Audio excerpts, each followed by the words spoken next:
Yeah, what's going on YouTube? Happy New Year, man. This your boy Greed Sports Talk, man. I ain't been here in a while. Been taking care of some business with life and things, handling business, recovering from the holidays. I hope y'all been having a good year so far. And I wish y'all a happy new year, a prosperous new year, I should say. Today topic I want to talk about, old school basketball versus new school. Excuse me for a minute. Oh yeah, back to what I was saying, I had a phone call, my bad. So the difference between what I see with old school basketball, and I've been watching basketball actually since the '90s. I want to say with my pops. We was a big Bulls fan household. Okay, and the things I see today compared to like back then. Okay, back then, the game was more watchable because you had great balance. You had defense, you had offense. You know what I'm saying? And it wasn't a foul call on every single possession. I mean, that's one of the things that today's basketball that I'm pretty much sick of. It's kind of like, somebody touch you on the wrist, it's not even a hard foul, not even a foul, and they say, they say, oh, let them shoot two free throws. See, I'm from the era where I like it to where you allow a little bit more physicality. You know what I'm saying? Because right now, it's kind of like how can the defender play defense if he afraid of getting called for a foul for just even, standing facility with him. They go to a point last night while I was watching the Lakers versus Raptors game, and I posted like a short, or I should say, I posted my last video with how much disgust I was with them foul calls. It's like, I saw one play where Austin Reeves, he went up for a floater, right? And Pascal Siakam, affected his shot, but he did without touching him. And the ref somehow still called that a foul. But like on the other end, like, I seen like the Lakers, like the rest of them get a little bit physical with them, but they don't call a foul. And I ain't gonna get too far into the game because I talked about already, but that's my problem. It's like the fouls be unbalanced, or in some games going for one team and not the other. I say like if you don't let the guys play, why not let both teams play? And see, that's why some fans, like, including myself, like, they like the basketball back then from the '90s. I want to say to like pre 2010s, where you had a balance of offense and defense. We don't want to see we don't want to see all this offense all the time. We want to actually see somebody try to let the defender play a little bit of defense. So it's like all these touch fouls, that'd be just terrible. It's like how can you guard somebody, and they don't give you the opportunity to guard them? They say, oh, you can foul them without touching them, but with some defense played back in the day, it was a little contact, and they allowed it. To me, like we got defense like that played, that proves your real offensive skill if you can overcome physical defense like that. You know what I mean? So that's the problem. One of the problems. That's just one of the problems with today's NBA. And the other thing is, this positionless basketball. You know, everybody think they have to shoot threes because a three is more than two, and that's not absolutely true. Now, back then, in the '90s, or I can say '80s as well, and '70s, they played for possessions that made sense. They didn't shoot the three unless they had to shoot the three. Like it was more scenario based situational with them. Scenario based basketball where you know if you're down only 2 points, you would take the 2 points. You see what I'm saying? Fight to the next possession. Where today, if you're down, If you up 2 points or you up 5 points, you up 10 points, you still shoot the damn three, which don't make no sense. You know what I'm saying? But that's the way they play nowadays. They predicate to more offense and more fast paced basketball. When sometimes, when you got the league, you want to use as much possession of that clock as possible. And that's the problem I see with some of these games. They go up and down the court. You know what I'm saying? You up 20. Well, why is you rushing the shots? You know, Play a little slower game. Use the clock a little bit, get the best shots you can out of the possession instead of just walking down running down the court and throwing up a three. The fast break. My uncle mentioned this the other day. I'm not the other day, but last time I talked to him about this, it's like it's a fast break, right? It's a 2-on-1 fast. It's like a 3-on-1 fast break. Instead of going to the hole, taking the simplest shot when you got like an advantage, it's pretty much they'll look for the 3-point shooter, pass out to the 3-point shooter to shoot the three. Now I understand 3 points is more, but taking that 2 point is an easier shot. And and that's one of the problems of the game. Besides the fouls, and some corruption, the bad calls. That's things that probably turn some fans off. You know what I'm saying? And then the fact that they don't play defense. It's not a lot of players in the league that play defense. Like I'm gonna just an instance. It's times I see LeBron like, he get like a missed call. He just stand there. He just stand there in that same spot trying to argue with the ref instead of hustling back on defense. And not just him. I see him with Kevin Durant. I see in these other top league players. They argue with the ref about a foul instead of hustling back at the other end. And I want to say too. It's too. The other problem is, I know back in the day they promoted Michael Jordan, but they didn't do it to a point where it was every day, or not just every day, but did they forget to promote the other superstars in the league? That's the other thing that's a problem. Like you on some of these sports media shows like ESPN First Take, or you go to Undisputed. The main topic they talk about is the Lakers, LeBron. They ain't talking enough about Steph Curry. John, where they talk about John Brown with that gun situation. But that's the only time they really talked about him. They ain't talking about Darren Fox. They ain't talking about Jalen Brunson. They ain't talking about these other players that's actually impacting the league. They're not even talking about Giannis enough. You know what I'm saying? It just like you get to these sports shows, it's just Lakers, Cowboys, and everything else. And that's when I stopped watching it. And also, they don't tell the truth about things. You know what I'm saying? Like they, like it was one topic it was one of the topics that got floated around on YouTube. They say LeBron need more help, and as you know, we go through this every year. You know what I'm saying? He always need more help, and everybody turn around and fix their mouth and say, "Well, he makes players around him better." Well, if you make players around you better, ain't that's a contradiction that you saying you need more help, that you need to make some trades? I mean, why? Or, it's the coach fault. We need to get the coach fired. See, back in the day, they ain't play it. And that's the other thing I like about, pre-2010s. You couldn't just easily get coaches fired or players traded. You had to figure out a way to make it work. And that's the other thing, too, about leadership. A lot of these players, well, some of these players should say, including LeBron,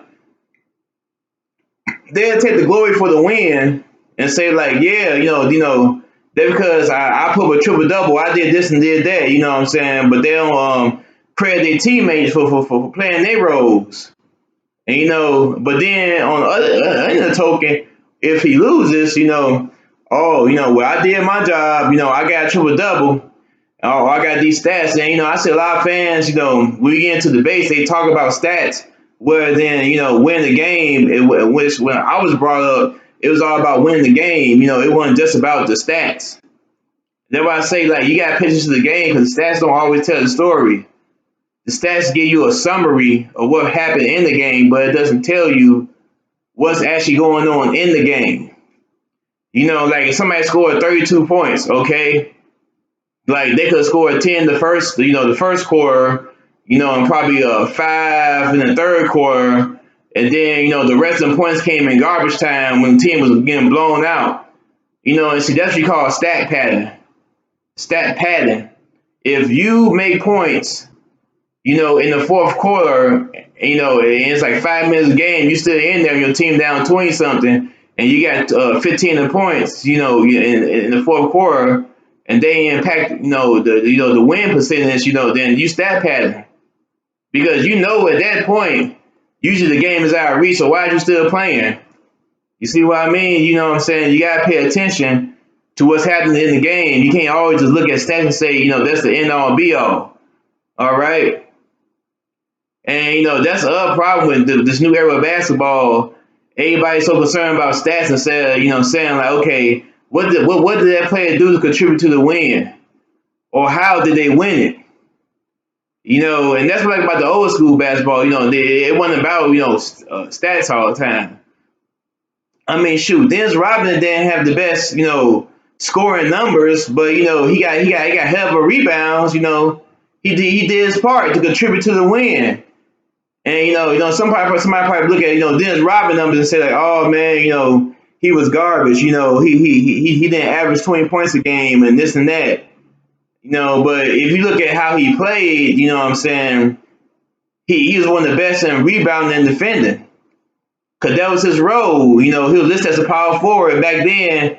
Power forwards weren't focusing on scoring. They they were scoring most of their buckets inside. They was just scoring most of their buckets in the post, but they weren't solely focused on scoring. They was more focused on defense and rebounding.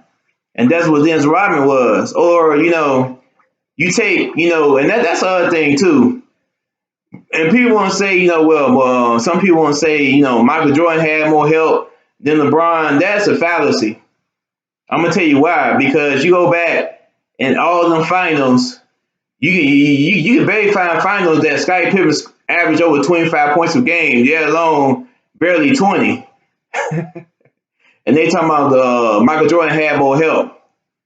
Michael Jordan didn't have an AD. Michael Jordan didn't have a Dwayne Wade. Shit, Michael Jordan didn't have a Chris Bosh, who's a double double machine. Michael Jordan didn't even have who team Kyrie Irving. Y'all remember in the 2016 finals when Kyrie Irving scored like he was averaging 30 something points with LeBron, and some people say like Kyrie Irving could have been the run for MVP. See, Jordan didn't have that, so you can miss me all that. Michael Jordan had more help than LeBron because that's a lie. All right. Now the other thing too, what I'm saying, like the newest school era, like they like to do all the flashy dribbles and all this other stuff, and usually sometimes they cause turnovers, what I'm saying, because the game is not about being flashy. Yeah, flashy is good, it makes the game entertainment, but it's also about playing it the right way. Sometimes it's too much over dribbling, one player holding the ball too long, the ball not moving. And that's one thing. I respect the teams like the Spurs that came up in the 2000s. The ball was moving. So sometimes like you had Ginobili would score one game most points. Tim Duncan would have a game with a lot of points, or Tony Parker would have a game with a lot of points. You know what I'm saying? Because the ball would stay moving around. And even they had Kawhi Leonard. You know what I'm saying? When they was aging, the ball would stay moving around. It wasn't just stuck to one person. And and that's the thing too. Maybe it might be a gift and curse that you got hybrid players or positionless basketball where you have your small forward or your center, acting like the guard. Sometimes it's a gift and a curse. You know what I'm saying? Because sometimes you find some situations where you have big man who don't post up a lot, or score inside like they used to. They won't run to the damn 3-point line. And it's okay if your shots is falling, but if your shot not falling, you gotta fall back to fundamentals, then you gotta go back into situational basketball. If the game calls for a three, we drop a play to shoot a three because the game online. But if the game, say you on down five and you got 2 minutes to go, why is you rushing up a three? Take the time, run your sets, run your offense, and get the best shot of the possession. And that's what's lacking. We lacked the game where it was like three levels: inside, mid range, and perimeter when you scoring.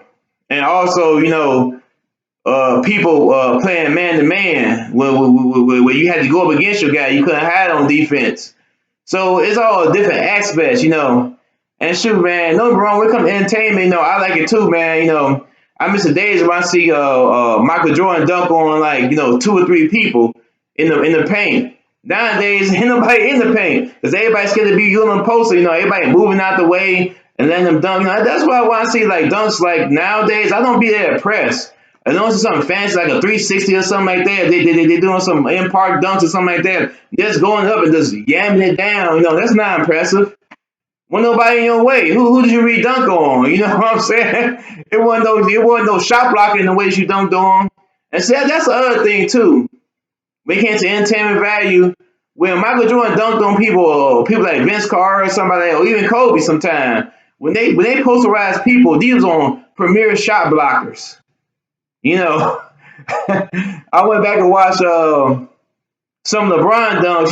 I say he haven't dunked on too many shot blockers. It was all these small people, a couple inches shorter than him and stuff like that. Or, Tiago Split, you better get the hell off the ground. He probably can't even jump over a penny. And, we talk, oh, he posterized him. He posterized. The dude can't jump. That's what I'm saying. And they also explains why LeBron didn't never join dunk contest because he's not that creative with his dunks. It's more impact like power. He just yam it, whoo, come down the young lane. And that's the other thing too that that's the other thing to get back to the fouls. That thing that frustrating for me. It's like the refs will call some fouls on the other end, but they let the other team play on the other end. It's like I'm like this, if you don't let them guys play, let them play. Don't call them tic tac fouls. Don't let them guys play. Let them go straight at each other. You know what I'm saying? Man, because I've seen plays where for instance, like LeBron drive to a lane right, and he loses his forearm to push him off. I'm like, that should be an offensive foul every time. At least where I grew up, you can't drive lanes to be pushing people off. You can't do that. You know what I'm saying? Now, you can use a little, you could back in the day you could use a little contact with the defender, where you drive to a hole and you just straight up dunk on them, but when you push off with your forearm or you pushing your shoulder into them like that, you know what I'm saying? That's an offensive foul every time. And you won't do it. And the reason why some players do it like LeBron because they can't really get past. They can't get past him. So they think what they say freight train. He just run them over. And that should be an opposite foul. But see, they don't call that stuff. But I bet. But see, what I notice is when another player do that same move, you know, they call it. Okay, that's another call. Just wrapping up the video. But yeah. To summarize this video, what I feel is like they should I ain't gonna say go back to like when they was pulling people out the sky for dunking and all that, but bring back some physicality on the defensive end so we can get a true gauge of how the new era offensive skills go against hand checking and and just a little bit of physical defense, because all these foul calls are just ridiculous. You know what I mean? It's getting to a point where it's unbearable to watch the game because it be tic tac fouls they be calling with dudes barely getting touched, but they somehow go to a free throw line, and that we miss by the old school basketball. You had to get through the toughness. The rest weren't gonna be able to save you. And then that's the difference between the new. That's one of the other difference between the new era and the old era. Of basketball. It's like back then the refs wasn't there. They wasn't there to save you or bail you out. You had to earn the foul call. And I just think we need to go back to that.